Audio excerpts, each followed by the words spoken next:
السلام علیکم ورحمۃ اللہ وبرکاتہ۔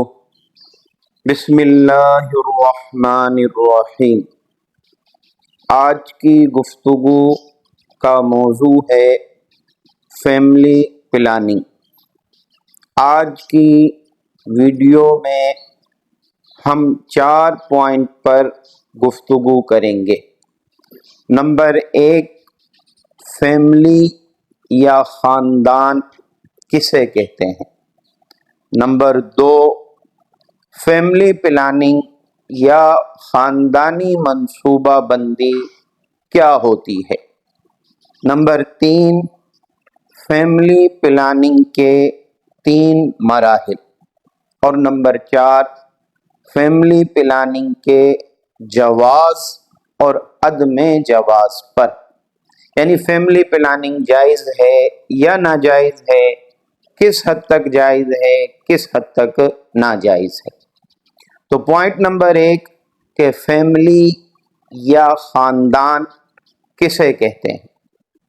فیملی یا خاندان اس کی ابتدا اس جوڑے سے ہوتی ہے جو میاں بیوی ہو۔ اب دوسرا پوائنٹ کہ فیملی پلاننگ یا خاندانی منصوبہ بندی کیا ہوتی ہے۔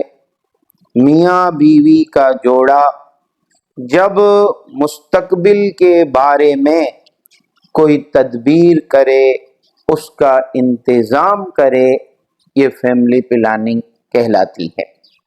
کیونکہ فیملی پلاننگ کا لفظ ہمارے ماحول میں زیادہ تر اولاد کے لیے بولا جاتا ہے، لہذا ہماری مراد بھی فیملی پلاننگ سے اولاد ہی ہے۔ اور فیملی پلاننگ کا جو ورژن ہے، یعنی فیملی پلاننگ کے بارے میں جو بتایا گیا ہے، آگاہی دی ہے، وہ سب سے پہلے دین اسلام نے دی ہے۔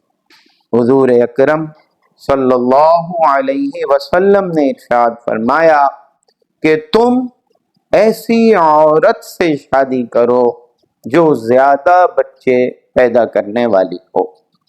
تو جب بچے زیادہ پیدا کیے جائیں گے تو ان کے پیدا کرنے میں اس کی تدبیر اور کیسے طریقہ کار سے پیدا کرنے ہیں، ان سب کا خیال رکھا جائے گا۔ یہی کام فیملی پلاننگ کہلاتا ہے۔ پوائنٹ نمبر 3، فیملی پلاننگ کے 3 مراحل مروجہ جو ہمارے یہاں رائج ہیں، اس میں پہلا مرحلہ یہ ہے کہ سمجھدار مرد اور عورت ملاپ سے پہلے ہی احتیاطی تدابیر اختیار کر لیں۔ یہ پہلا پوائنٹ۔ دوسرا پوائنٹ کیا ہے؟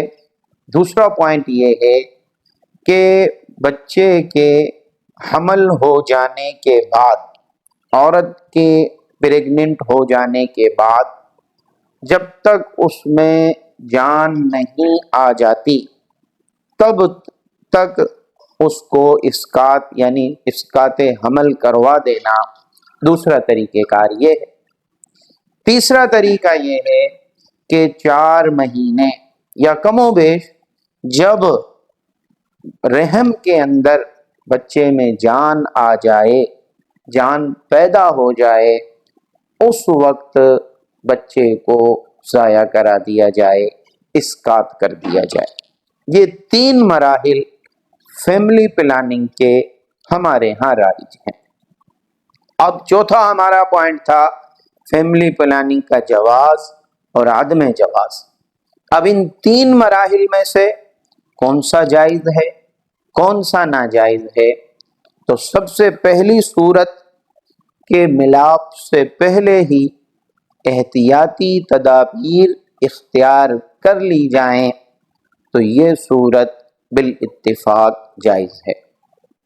دوسری صورت جو ہم نے بتائی تھی فیملی پلاننگ کی کہ جب حمل ٹھہر جائے لیکن ابھی وہ اس میں جان نہیں آئی ہے، تو اگر ماہر ڈاکٹر یہ کہہ دیں کہ بھائی اب بچہ پیدا کرنا آپ کے لیے خطرناک ہے، یا اگر ماہر ڈاکٹر نہ بھی کہیں تب بھی میاں بیوی باہمی مشورے سے اگر اس حمل کو اسقاط کرنا چاہیں تو ان کے لیے گنجائش موجود ہے۔ یہ ایسے ہی ہے کہ جیسے کوئی فقیر آپ سے مانگنے کے لیے آئے اور آپ اس کو خالی لوٹا دیں، تو یہ ایک اخلاقی طور پر درست نہیں ہے، لیکن آپ خیرات دینے کے پابند نہیں۔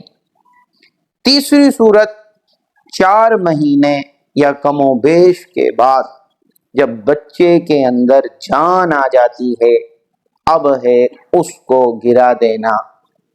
یہ بالکل ایسا ہی ہے جیسے کہ کسی انسان کا قتل کر دینا، اور فیملی پلاننگ کی یہ تیسری صورت بالاتفاق ناجائز ہے اور حرام ہے۔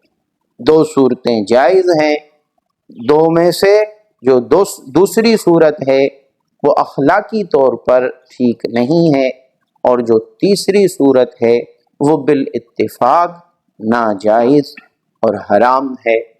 اللہ تعالیٰ سے دعا ہے اللہ عمل کی توفیق عطا فرمائے۔